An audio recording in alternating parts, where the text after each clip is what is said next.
Listen to the Vibes. Welcome, everyone, to another episode of Listen to the Vibes. And I have here Dr. Fred Moss.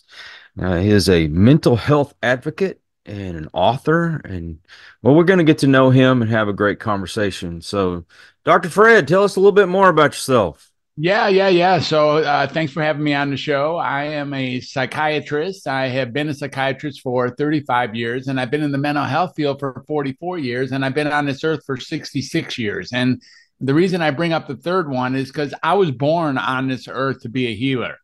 I was brought into a home that had my two parents and my two older brothers, 10 and 14 years older than me. And from what I understand, there was a fair amount of chaos and disarray, as you can expect back in the day if you had two kids in those times in the late 50s. So I was brought in to bring joy and healing to a family in that chaos and disarray. And I've frankly been doing that all the way through my life. Now, I haven't been entirely consistent. I think if you ask my brothers, you'll see that. But I've done my very best, and I've done my best to learn how to communicate, because ultimately I've learned way when I was a child. I remember actually sitting there in my playpen and watching my parents and my brothers speak to each other and really getting that must be where the magic is. And I was hoping, in fact, praying that school would bring me the opportunity to learn how to communicate. But as you and I both know, school is not the place where you learn how to communicate. School is the place where you learn how to sit down and then regurgitate what the teacher has put on the board. And if you do that very, very well, then you get a high grade and you get to move on to the next grade and do the same thing at a higher intensity.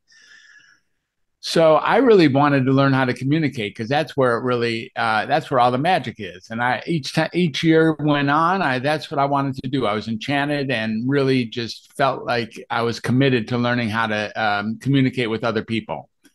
And I went through junior high. It got even worse than high school. I mean, worse than elementary school. Then I went to high school and it got worse than junior high. And I eventually assumed that it was going to happen in college, because I saw the kids protesting and stuff like that. There must be free speech over there. And because I loved the helmets and they were only 40 miles away, I went to the University of Michigan after high school. And I started there and went there for about a year and a half. And I couldn't take it anymore because there was no more communication whatsoever being taught in the school. So I left, I dropped out, and I got on a bus and came out to Berkeley, California to learn how to, discover myself, which I did that summer. But it wasn't sustainable. My family, they convinced me to go back to school one more time. Apparently there was this new field growing at the time, and they thought it would be the future. So they thought I would be good at it. You may have heard of the field. It's called computers. And at the time, the only computer in Michigan worthwhile was the one on the University of Michigan campus. So back to Michigan I went, and I started to learn how to do Fortran and COBOL and batch jobs and punch cards and that whole deal. And we had a 2-acre computer there. That's how big they were at the time. I would spend all day and all night doing those punch cards and getting the batch jobs right. And I just decided that wasn't for me either. So I dropped out a second time. This time I told my parents that I wasn't ever going to go back to school again. And they were like, okay, well, that's all right, but you do have to get a job. And I was like, oh, well, whatever. And they got me an application to work as a childcare worker in a state mental health facility for adolescent boys. And here I finally was learning how to communicate. I started that job kind of terrified, thinking that I would only last 3 weeks for orientation. And before too long, I was communicating with these so-called kids 6 or 7 years younger than me. And I was finally finding the healing that I knew communication really provided.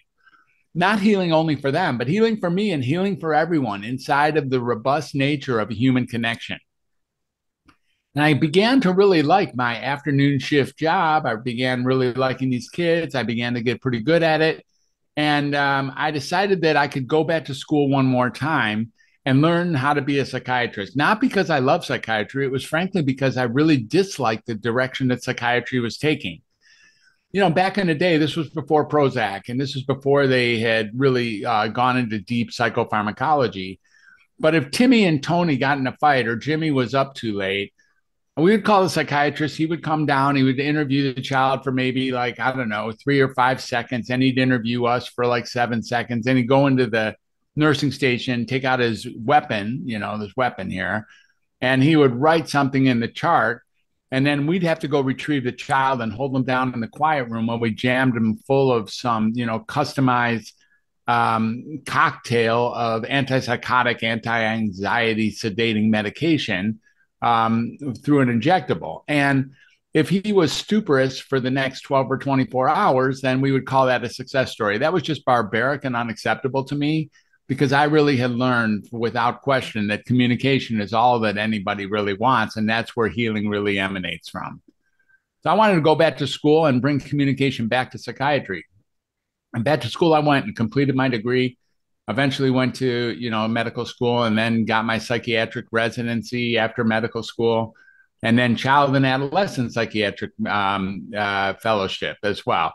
And, the interesting part about that, if you really look at it, you see that I'm really just a glorified childcare worker 45 years later. Ultimately, all I've really done is picked up a bunch of degrees and worked all over this country and all over the world using every single modality that I could possibly get involved in, from orphanages to nursing homes to homeless shelters to prisons to jails to home visits to three-quarter houses, halfway houses, partial hospital program, residential treatment centers, you name it. I have been in all of them, and usually in a leadership role. And I've appreciated learning everything I have about psychiatry, but it's still a very, very broken system. And it's even become more broken in recent years.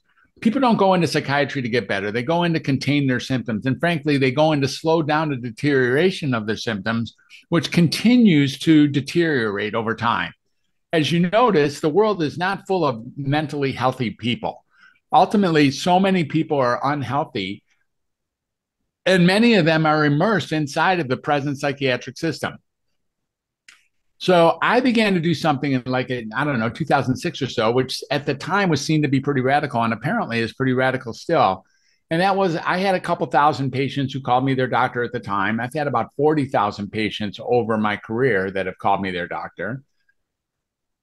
I began to take them off of their medicine and see how they would do, because it seemed to me the medicines weren't helping and were often making them worse. And sure enough, they got better, way better, reliably better. In many cases, lost their diagnosis altogether. And I was really excited to learn this, but afraid to tell the world what I had found, because most people weren't coming off of medicine. So I, over time, learned how to express this in a way that wasn't so violent. I didn't have to scream at people and shake people up against the wall, because that's what I really wanted to do for all the patients and all my colleagues and everyone. Like, these medicines and these diagnoses are not really working. So instead, I developed a coaching program based on Welcome to Humanity, which is my tagline. And what I mean by that is kind of self-explanatory. This is life, right? And life keeps lifing. And there's all sorts of uncomfortable parts of being alive in the present time. Now, the truth is, it's been unpleasant for years, like maybe since the beginning of time. If you look back to old writings, it's nobody who has ever had a fully pleasant life. We think that pleasant is what we should be seeking, but pleasant isn't the same as being mentally healthy. In order to be mentally healthy, you have to have the courage and the mindset, as well as the tool set, to deal with the miseries and the trials, the tribulations, the pain, the discomfort that comes with living life. And that will be served up to you every day. In these trying times, in these challenging times, in these difficult times, all of us are feeling the pain every day. And anyone who says that they're not feeling the pain isn't in the game. And they might just be in the game and lying, but they're not in the game. So Welcome to Humanity really just takes into consideration all of life, allowing and encouraging people to embrace all of it, the troubling aspects as well as the beautiful aspects, the reassuring aspects as well as the intolerable aspects, the unspeakable aspects as well as the ecstatic aspects, like all of this. And when we get to that, when we really get to see life for what it is, this short period on the planet, we have a capacity to then do what is the most potent medicine that we know as human beings. What is that? Connecting with another human being. We don't know anything better than that. There's never been anything better than that. It doesn't matter if it's made in a laboratory or even comes from the ground. Even the plant medicines, as wonderful, remarkable as they are, they're remarkable because they bring people together. If anything, when they do that, they give you access to communicating more effectively and bringing and resonating with humanity. Ultimately, that's where the healing tool really lands. And that's who I've now developed. Now, you heard ever since I was little Freddie, watching my brothers and my parents talk to each other right through my schooling, right through my college and my residency, and then my practice. This has been something that I've been hanging on to for my whole life. I think the time has come to transform the narrative of what mental health and mental illness is, especially in the conventional psychiatric system, which is essentially built to perpetuate the symptoms it's marketed to treat. That system is a system that is built on a whole process of biological imbalances, it's built on chemical imbalances. And the idea of chemical imbalances, like if you're uncomfortable, there's something wrong with you, is absurd. It is no sign of mental health to be well adjusted to a sick society. It was Krishnamurti who said that, and I couldn't say that any better than him. When you really look at it, all that's really missing in this society is our capacity to be with each other. It's the most important thing that's out there. You could say, oh no, Fred, what about COVID, or what about racism, or what about the political things that we're going to stay away from? What about climate change? What about, sex trafficking? What about wars in Ukraine or Israel or anywhere else? Yes, they are all calamities that threaten humanity. But the bottom line is the only extinguisher to deal with any of those comes from the idea of communicating together. And if we give up and we're unable to communicate together, that is like throwing away an extinguisher when the city's burning down. The only extinguisher that's possible, and it's not even likely. I mean, it looks pretty dark in many areas of life these days. The only way we're going to get around any of these stuff is communicating. So communication is so multidimensional and so critical. I feel so blessed that I have the capacity to speak these words, but the real key feature of communication isn't speaking. It really isn't. When we say share, we expect the other person to speak. But when we say share, what we're really wanting is for people to speak and to listen. And listening is where the magic really is. What is seeking to emerge? What is the other person saying? What is the community calling for? What is the purpose? Why am I here? Where can I be a contribution? That's where communication becomes effective and important. My 2 books, one of them is called Creative 8, Healing Through Creativity and Self-Expression, and really talks about multiple ways to communicate that are different than just words and conversations: art, music, dancing, singing, drama, cooking, writing, gardening. Really a fantastic book. I really appreciate it. It's kind of a download that came through me. And then my next book, which is called Find Your True Voice, which I think at this point in our conversation becomes evident. That's really what I'm about. I help people actually find their true voice, optimize their life, and step out into that world being as courageous self that they can be, so that they can resonate harmonically with other human beings and bring healing to a world that is in desperate need of being transformed. And that only way that's going to happen is through conversation. So that's who I am. Thanks for asking. Well, I don't want to get too far off track here, but do you think that the pharmaceutical business influences why so many people get diagnosed with all these different labels? Oh, unquestionably. I mean, in many cases on the way through, the treatment was waiting for us before the diagnosis was even developed. And, we would see the treatment and wonder which condition it's treating. And then in the next several months, there was a condition that would be designed that would fit the treatment that was already created by the pharmaceutical industry. The truth is, though, it's not the pharmaceutical industry that's the trouble. I used to blame the pharmaceutical industry. It's the drugs, it's those rich pharmaceuticals, and it's pretty ugly for sure. They make, billions of dollars per day in a profit margin. There's never been an industry in the history of the world that has numbers like that, ever. Profit margin. I'm not even talking about revenue. I'm talking about profit margin every day. Never been in an industry like that. Okay. So that's not that cool for sure. But the problem isn't them. It's us. You see, we are so eager to learn that there's something wrong with us and so willing to believe that there's a little pill that's going to alter that, that we enter the system voluntarily. Mm-hmm. We can't blame rat poison for killing rats. It's not rat poison that's doing it. I mean, rat poison kills rats. It's true. But we designed the rat poison. If you're going to give it to a rat, there's an intention. If we're sure that there's something wrong with us, that's when we're going to seek help.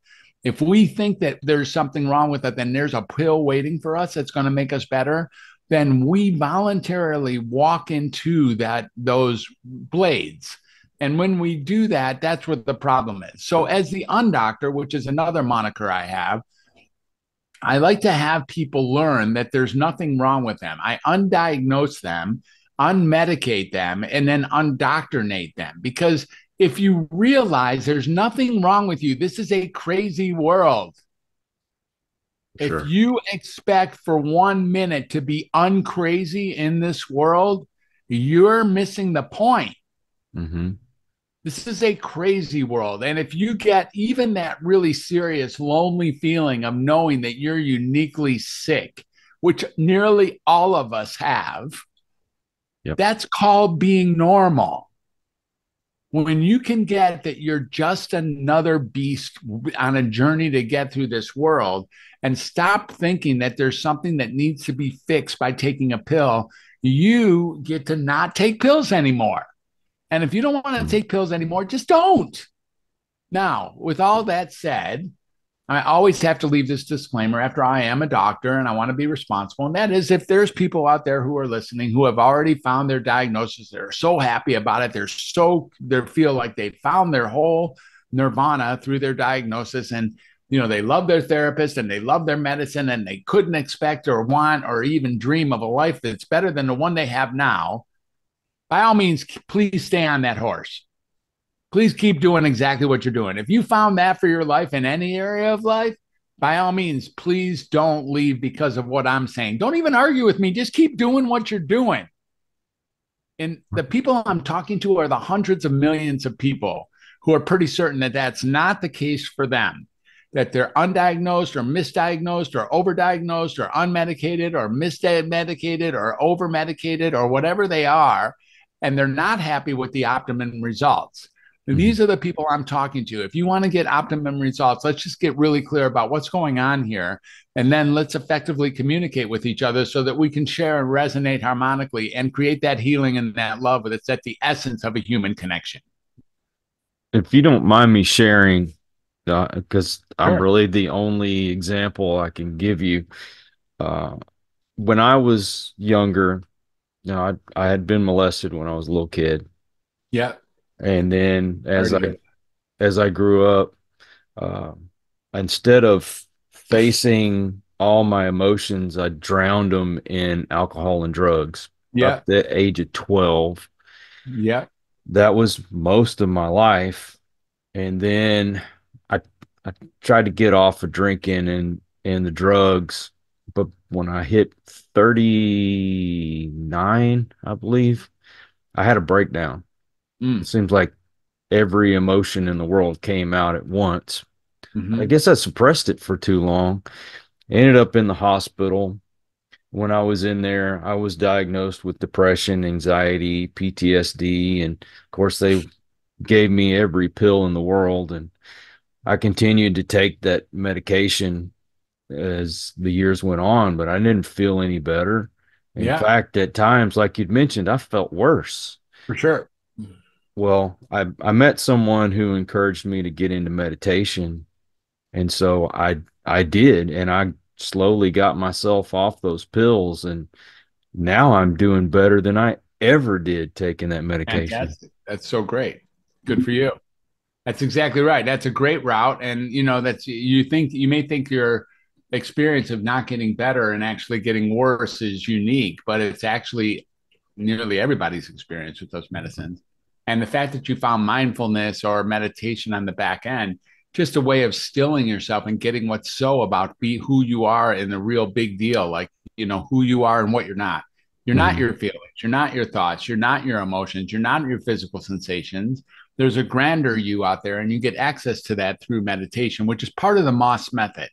So the Moss method is a 20-step method to getting in touch with what's really so, and getting an opportunity to get genuine and authentic with yourself, because that's going to be required if you're going to communicate. The truth is, if you're communicating from a space of the person you're pretending to be in order to protect yourself, you're not really going to be communicating very effectively with other people. You'll be communicating as a different person. And so you're not going to resonate harmonically. But when you do a fair amount of meditation and you start doing the things, the watch what you eat, watch what you drink, watch who you hang out with, get out in nature, do some service work, do some reading, do some writing, get some gratitude going, really actually take care of yourself, pamper yourself like the divine presence that you are, and get creative, those kinds of things, then you get access to a whole new life that actually works. And it sounds like you're just a prime example of that. So congratulations.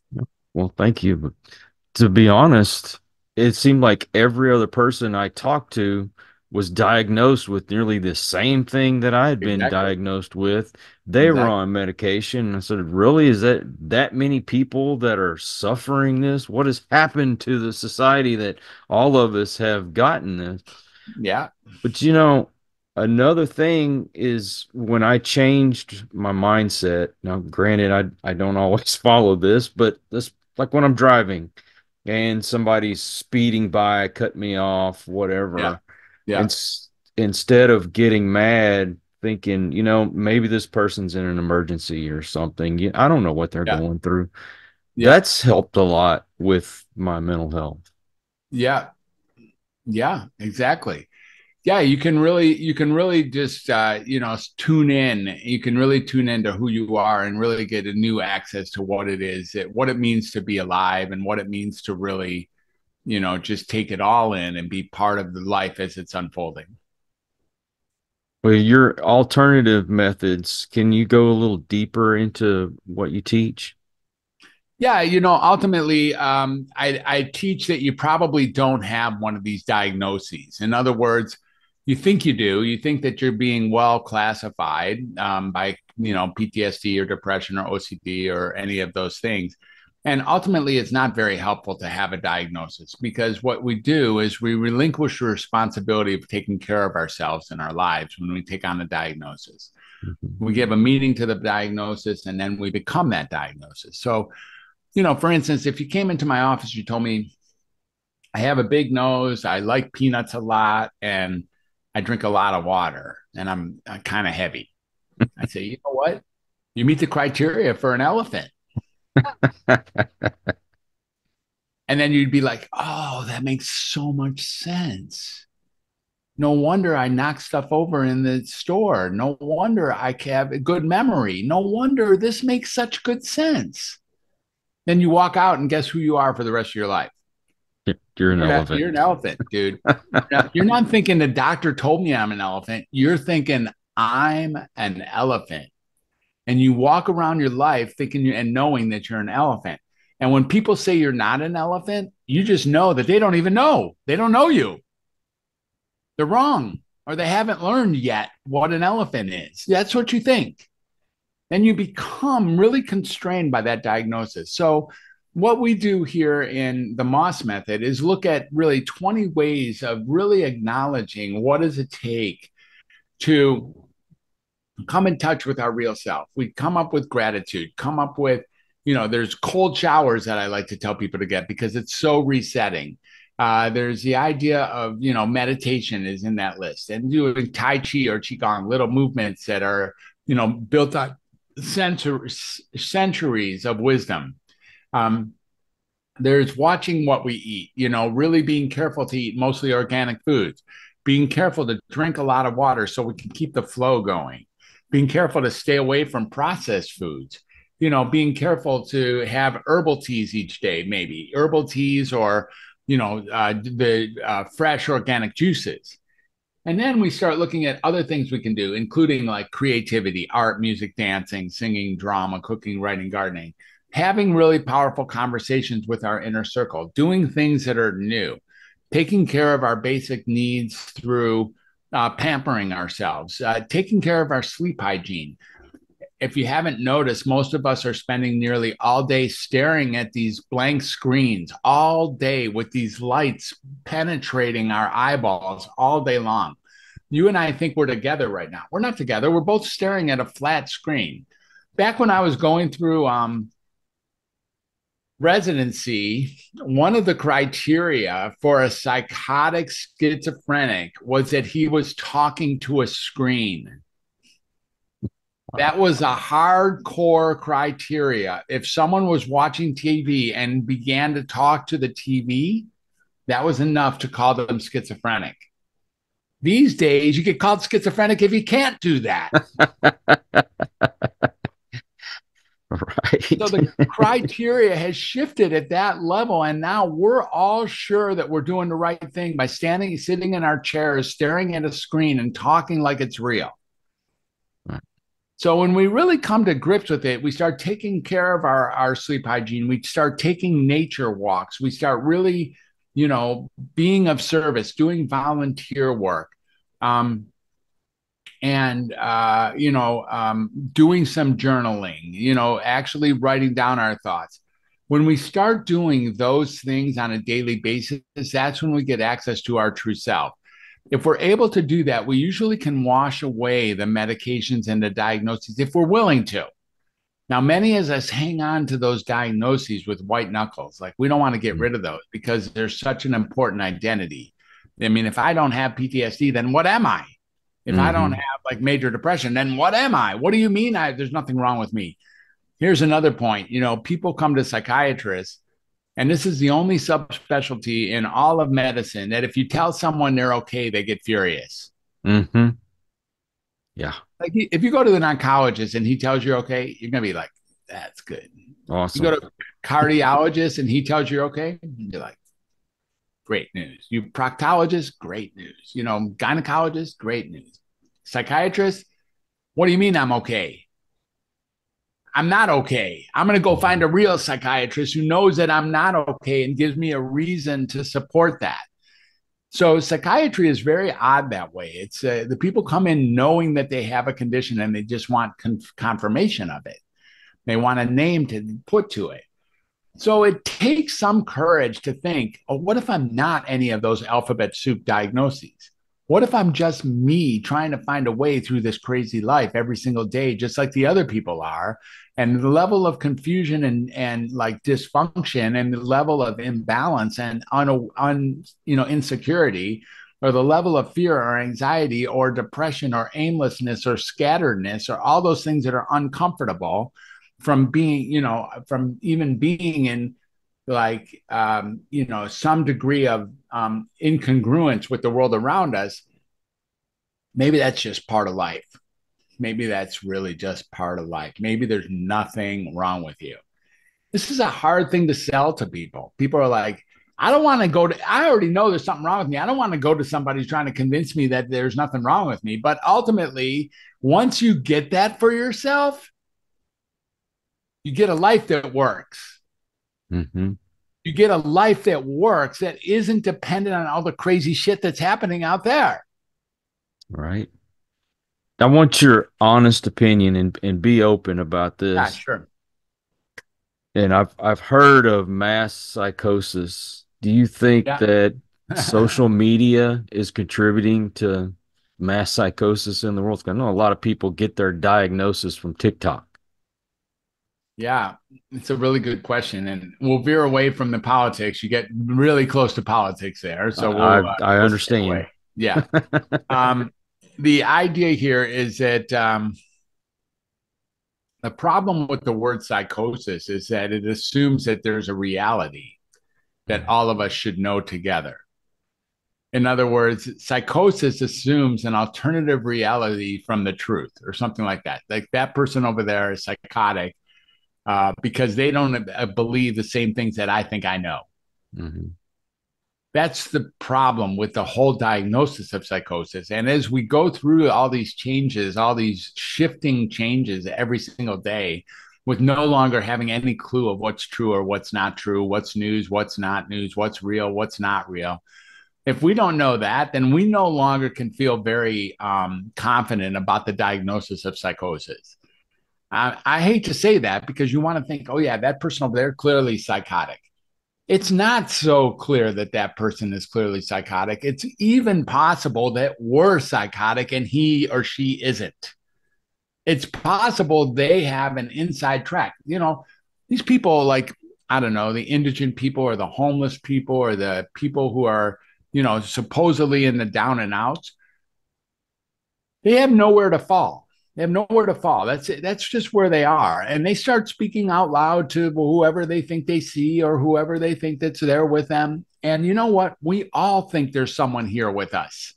We just have learned how to contain ourselves so that we don't do it. We don't actually talk out loud to ourselves. Some of us do when we're alone, but you know better than to do that when you're in a group, right? You know better than to do that because you don't want people to think you're nutty and that somehow they're going to bring the people with the straight jackets and white coats and haul you away.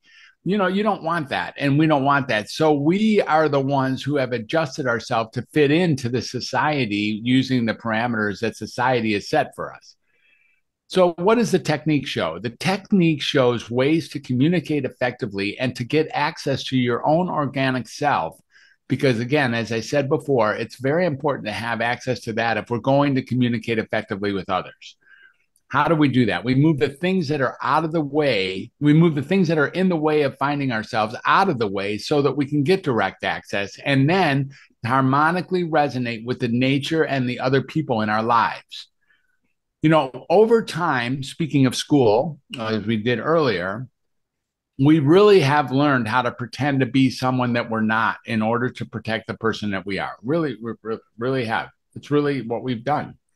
So we look the way we look, we say what we say, we walk how we walk, we think how we think frequently based on what the world thinks is worth paying attention to. And that's no longer consistent with our core self. So because we're pretending to be somebody else instead of ourselves, the crack in the cement has gotten so much larger over the years, and we've never gone back and repair it. What the Moss method really takes into consideration is once we get that out on the table and we start looking at, let's go gently find who you are at the center. By the way, you don't have to refine it. You don't have to like design it. It's been there the whole time. This core self of yours, it's the same self that was there when you were 2, when you were 3, when you were 7, when you were 14. It's really there. It's still there. It's that person. When you get access to that person and you're able to communicate directly from that person, remarkable things happen because all of a sudden you're in tune. And when you're in tune with nature, in tune with other humans, even humans you disagree with, imagine that. Actually being in tune with somebody who disagrees about a really important issue with you. Right. These days, that's also been disregarded. If someone disagrees with you on a really important issue, whether it be political or whether it be in some other way of your life, really, really central, the present way of thinking is to just cancel them. Yeah, that's no longer listen, no longer care. But I need to tell you, Kyle, if we don't spend time actually looking and listening to people that we are in disagreement with, you might as well put a fork in us, dude, because we're done. Yeah. Yeah. If we're so hubris, if we're so arrogant, if we're so self-centered that we no longer can listen to opposing views, even if they're dead freaking wrong, then we have lost our capacity to deal with life's many major problems entirely. Right. So it is a big price to pay to just censor and cancel somebody out of your life. A big, big price. Yeah. The price could be really, life-threatening for the entire race.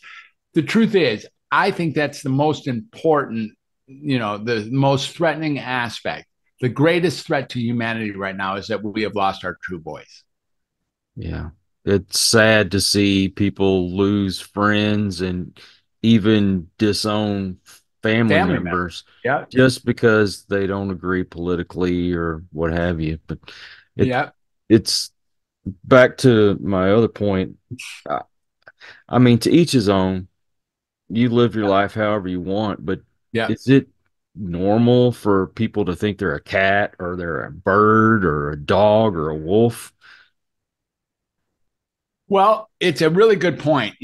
We in these ambiguous times, and again, I'll stay away from that as well. But in the gender ambiguity and the person ambiguity and nationality ambiguity, who am I really times? It's not normal for someone to think they're a wolf. After all, I mean, you don't see that often to really have them think they're a wolf, but they're allowed to think that they're a wolf. Hey, yeah, that's what I say, to each his own. Yeah, they're all allowed to. And I'll tell you what, I have 3 cats here, and I would just as soon be a cat for sure. For sure, man. All 3 of these dudes have a way better handle on life than I or my wife do, for sure. Yeah. They totally got their shit together. All 3 of them, different ways of looking at it. And that whole species of cats, they are just incredible. All their capacity to do the math, to do good planning, to be humble, to be fun, to be steady, to be honest, to not whine and they had just they're unique animals. And I'll tell you, man, seriously, if I could come back as a cat, I'd vote for that in a second. What a cool life. I hear you. What is your website? The best way to actually get in touch with what I'm doing is to look at Dr. Fred, drfred360.com. drfred360.com is where you're going to get my podcast. I also am a host on the Healthy Healer podcast.